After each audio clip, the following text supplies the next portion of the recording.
آپ دیکھ رہے ہیں سیرت النبی انٹرنیشنل فورم، قسط نمبر 29۔ بعثت نبوی صلی اللہ علیہ وآلہ وسلم سے قبل ترقی یافتہ ممالک کی گمراہیوں کا لرزہ خیز تذکرہ، 26واں حصہ، ایران کا نظام عدل۔ مزید آگے بڑھنے سے پہلے ہمارے چینل سیرت النبی انٹرنیشنل فورم کو سبسکرائب کر لیجئے اور بیل کے بٹن کو دبا دیجئے تاکہ آپ کو آنے والی ہر نئی ویڈیو کی بر وقت اطلاع ہو سکے۔ ایران کی وسیع اور عظیم الشان مملکت نیز وہاں کے باشندوں کی معاشرتی زندگی کے مختلف پہلوؤں کے بارے میں آپ نے ہماری گزشتہ اقساط میں بہت کچھ جان لیا۔ آخر میں ہم وہاں کے نظام عدل و انصاف کے بارے میں کچھ عرض کرنا مناسب سمجھتے ہیں۔ پروفیسر آرتھن نے اس موضوع پر گہری و عمیق تحقیق کے بعد جو لکھا ہے اس کا خلاصہ پیش خدمت ہے۔ اوسطی اور اس کی تفسیریں اور اجماع نیکاں یعنی فقہا کے فتاوے قانون کے ماخذ تھے۔ مجموعہ قوانین کی کوئی خاص کتاب موجود نہ تھی۔ علم فقہ کی تمام تفصیلات بیشتر مفسرین کے اقوال پر مبنی تھیں اور عہد ساسانی کے ضابطۂ عدالت کا پتہ دیتی تھیں۔ قانون کی کتاب مادگان ہزار داستان، جس کو فرخ مرد نامی نے تالیف کیا، اس کے چند اجزاء کا واحد قلمی نسخہ جس میں 55 ورق ہیں کتب خانہ مانک جیلم جی ہوشنگ ہاتریہ میں محفوظ ہے۔ اس کے متن کو جیون جی جمشید مودی نے ماہ مقدمہ بمبئی سے سن 1901 میں شائع کیا، اور ابھی 19 ورق اور ہیں جو طبع نہیں ہوئے۔ مادگان میں عہد ساسانی کے چند ایسے قانون دانوں کے نام محفوظ رہ گئے ہیں جن کے فتوے اس میں درج کیے گئے ہیں۔ اس کتاب میں مصنف نے ایک موقع پر مادگان میں عہد ساسانی کے چند ایسے قانون دانوں کے نام محفوظ رہ گئے ہیں جن کے فتوے اس میں درج کیے گئے ہیں۔ اس کتاب میں مصنف نے ایک موقع پر ایک کتاب دستوراں کا نام لیا ہے۔ معلوم ہوتا ہے کہ وہ بھی قانون کی کوئی کتاب تھی۔ اس کتاب کے مصنف نے بیان کیا ہے قانونی امور میں موبدان موبد یعنی آتش پرستوں کا پیشوا کی رائے کو فوقیت دی جاتی تھی۔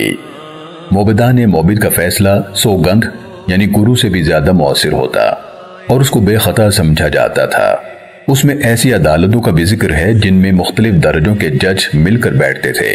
قانون کی طرف سے ججوں کو گواہوں کو بلانے کی مہلت ملتی تھی۔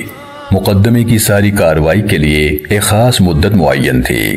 ضابطے میں ایسے قانون بھی موجود تھے جن کی روح سے جھگڑالو دعوے داروں کی لا تائل تقریروں کو روک دیا جاتا تھا، کیونکہ ایسی تقریروں سے معاملہ خواہ مخواہ لمبا اور پیچیدہ ہو جاتا تھا۔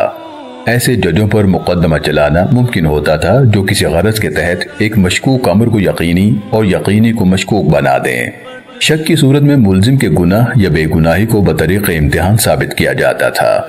وہ امتحان دو طرح کا ہوتا، ایک کو گرم امتحان اور دوسرے کو سرد امتحان کہتے۔ گرم امتحان کی صورت میں ملزم کو آگ میں سے گزرنے کے لیے کہا جاتا تھا۔ اس طریقہ امتحان میں جو لکڑی جلائی جاتی تھی اس کے انتخاب کے لیے خاص قواعد مقرر تھے اور دوران امتحان بعض مذہبی رسمیں ادا کی جاتی تھیں۔ اس کی ایک اور مثال جس کی روایت یہ ہے کہ شاہ پور دوم کے زمانے میں آذربس پسرے محض پنگ نے اپنی مذہبی عقیدے کی سچائی کو ثابت کرنے کے لیے اپنے آپ کو اس بات کے لیے پیش کیا کہ پگھلی ہوئی دھات اس کے سینے پر انڈیل دی جائے۔ امتحان کا ایک طریقہ اور بھی تھا جو بہت قدیم زمانے سے چلا آتا تھا کہ جب ایک شخص حلف اٹھاتا تو اسے گندھک ملا پانی پینے کو دیا جاتا تھا۔ قانون میں 3 قسم کے افعال کو جرم قرار دیا گیا تھا۔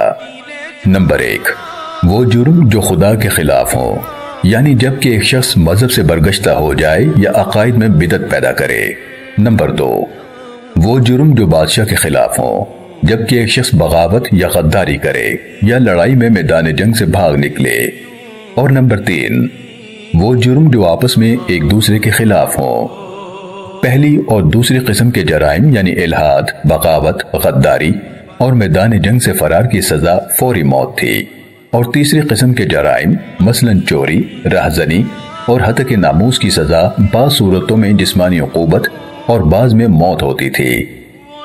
امیہ مارسلینوس لکھتا ہے کہ بعض سزائیں بہت ظالمانہ اور نہایت قابل نفرت تھیں، مثلاً یہ کہ ایک شخص کے جرم کے بدلے میں اس کے تمام رشتہ داروں کو قتل کر دیا جاتا تھا۔ نکازم نس کی روح سے مجرموں کو خاص طور پر ناخوشگوار جگہوں میں بند کیا جاتا تھا اور حسب جرم اس جگہ میں موذی جانور چھوڑ دیے جاتے تھے۔ تھیوڈور جو شہر سور کا بشپ تھا وہ لکھتا ہے عیسائی قیدیوں کو بعض اوقات تاریک کنووں میں بند کر دیا جاتا تھا اور ان میں چوہے چھوڑ دیے جاتے تھے۔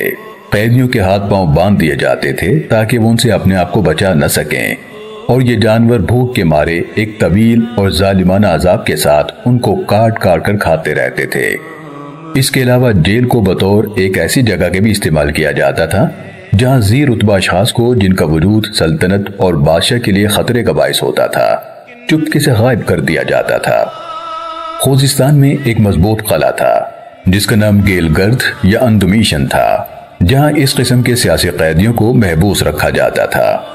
اس کو انوش برد بھی کہتے تھے، جس کے معنی قلعہ فراموش کے ہیں، اس لیے کہ جو لوگ وہاں قید ہوتے تھے ان کا نام لینا بلکہ خود قلعے کا نام لینا بھی ممنوع تھا۔ ایک نہایت عام سزا جو خصوصاً باغی شہزادوں کو دی جاتی تھی یہ تھی کہ آنکھوں میں گرم سلائی پھروا کر یا کھولتا ہوا تیل ڈلوا کر اندھا کر دیتے تھے۔ زندہ آدمیوں کی ساری یا آدھی کھال کھنچوا دینے کا دستور تھا۔ زندہ آدمیوں کی ساری یا آدھی کھال کھنچوا دینے کا دستور تھا۔ عیسائیوں پر جو روتادی کے زمانے میں شہداء کو کبھی کبھار سنسار بھی کیا جاتا تھا۔ یزدگردون کے زمانے میں 2 عیسائی راہبہ عورتوں کو سولی پر چڑھا کر سنسار کیا گیا اور چند شہداء کو زندہ دیوار میں چنوا دیا گیا۔ ہاتھیوں کے پاؤں تلے رون ڈالنے کی سزا ساسانیوں کے عہد میں عام طور پر رائج تھی۔ سیرت النبی صلی اللہ علیہ وآلہ وسلم کی یہ قسط دیکھنے کا شکریہ، اسے دوسروں تک پہنچا کر صدقہ جاریہ کا حصہ بنیے۔ کسی بھی قسم کی غلطی کے لیے ہم رب کے حضور معافی کے طلبکار ہیں، اصلاح کے لیے شکر گزار ہوں گے اور آپ کی دعاؤں کے طلبکار ہیں۔ جزاکم اللہ خیرن کثیرا۔ مزید آگے جاننے کے لیے دیکھتے رہیے سیرت النبی انٹرنیشنل فورم۔